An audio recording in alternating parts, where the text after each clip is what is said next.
आज हम लोग क्या सीखेंगे? लेंस द्वारा रेखीय आवर्धन के बारे में। चैप्टर नंबर 1 का कौन सा? लाइट, यानी क्या है? प्रकाश। प्रकाश का हम लोग कुछ पार्टों के हम लोग पढ़ चुके हैं। अब हम लोग इस टॉपिक में क्या सीखेंगे? लेंस का रेखीय आवर्धन। लेंस का रेखीय आवर्धन क्या होता है? तो लेंस द्वारा बने प्रतिबिंब की लंबाई, लेंस द्वारा बने प्रतिबिंब की लंबाई तथा वस्तु की लंबाई के अनुपात को रेखीय आवर्धन कहते हैं। इसका मतलब क्या है? मतलब है कि जब हम किसी लेंस के सामने किसी वस्तु को रखते हैं तो उसका प्रतिबिंब बनता है। तो उस जो प्रतिबिंब बनेगा उस प्रतिबिंब की लंबाई और जो वस्तु की लंबाई होगा, दोनों का अगर भिन्नात्मक यानी भिन्न ज्ञात कर लिया जाए तो जो हमें राशि प्राप्त होगा, जो हमें संख्यात्मक मान प्राप्त होगा, वह क्या होता है? रेखीय आवर्धन होता है। क्या होता है? रेखीय आवर्धन होता है। तो मान लिया गया कि माना लेंस द्वारा बने प्रतिबिंब की लंबाई जो है, तो लेंस द्वारा बने प्रतिबिंब की लंबाई को I से प्रदर्शित करते हैं। किससे? I से प्रदर्शित करते हैं। तथा वस्तु की लंबाई को I और I' से भी प्रदर्शित कर सकते हैं, लेकिन इसमें हमने I से केवल प्रदर्शित किया है। तो मान लिया गया कि माना कि लेंस द्वारा बने प्रतिबिंब की लंबाई कितना है? I, और वस्तु की लंबाई कितना है? O है। यहाँ 0 नहीं, क्या है? वो है। और दोनों का अनुपात माने क्या होता है? बटे, यानी भिन्नात्मक राशि जो हमें प्राप्त होगा वही क्या होगा? रेखीय आवर्धन। तो लेंस द्वारा बने प्रतिबिंब की लंबाई तथा वस्तु की लंबाई के अनुपात को रेखीय आवर्धन कहते हैं, और रेखीय आवर्धन को स्मॉल m से प्रदर्शित करते हैं। तो यहाँ पे लिखा गया है कि नियम से क्या करते हैं? प्रदर्शित करते हैं। इसका कोई मात्रक नहीं होता। ऐसा क्यों नहीं? इसका कोई मात्रक होता है। मान लिया जाए कि लेंस द्वारा बने प्रतिबिंब की लंबाई कितना होगा? 6 मीटर मान लिया जाए। कितना होगा? 6 मीटर हो जाएगा। और बटे कितना होगा? वस्तु की लंबाई। तो मान लिया जाए कि वस्तु की लंबाई कितना होगा? 3 मीटर हो जाएगा या 5 मीटर हो जाएगा। क्या हो जाएगा? 5 मीटर हो जाएगा।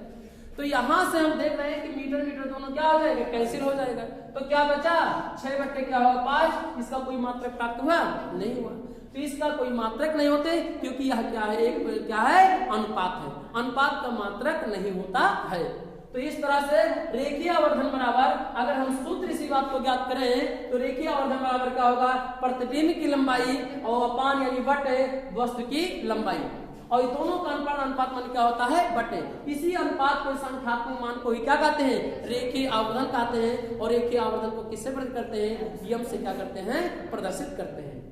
इसके बाद यानी रेखीय आवर्धन को यम से, तो यम बराबर प्रतिबिंब की लंबाई कितना? I और बटे क्या है? O।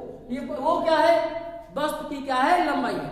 चूंकि वस्तु की लंबाई अगर देखा जाए तो O और O' है, तो इस टोटल को हम मान ले वो से क्या होता है? ऑब्जेक्ट होता है, यानी ऑब्जेक्ट की लंबाई यानी वस्तु की लंबाई। और जो इमेज प्राप्त हो रहा था I और क्या I', इस पूरे टोटल की लंबाई को हमने क्या मान लिया? I मान लिया। आप उस जगह पर I की जगह पर हम लोग I और I' भी लिख सकते हैं, और O की जगह पर O और O' भी लिख सकते हैं, परंतु ये दो राशि हो जाती थी, मैंने 2 चिन्ह आ जाते थे, इसीलिए हमने इसका उपयोग नहीं किया। इसी बात को I को I' और O को O' भी लिख सकते हैं।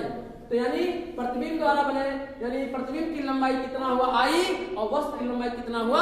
O, और दोनों का अनुपात निकाला गया। तो इसी को हम लोग क्या कहते हैं? रेखीय आवर्धन।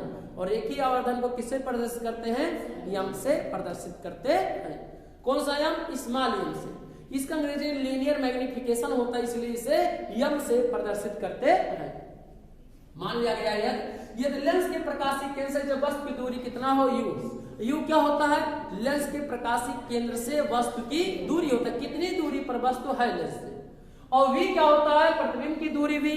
तो V का मतलब यह है कि लेंस से कितनी दूरी पर वह प्रतिबिंब बन रहा है, उस दूरी को किससे प्रदर्शित किया है? V। तब ऐसी दशा में रेखीय आवर्धन कितना होगा? तो क्या होगा? यम बराबर यानी प्रकाशीय के यानी वस्तु की दूरी यानी प्रतिबिंब की दूरी और बटे U क्या है? वस्तु की दूरी। और दोनों यानी यम बराबर क्या होगा? V/U। V क्या है? लेंस के प्रकाशीय केंद्र से प्रतिबिंब की दूरी, और U क्या है? लेंस यानी प्रकाशीय केंद्र से वस्तु की दूरी।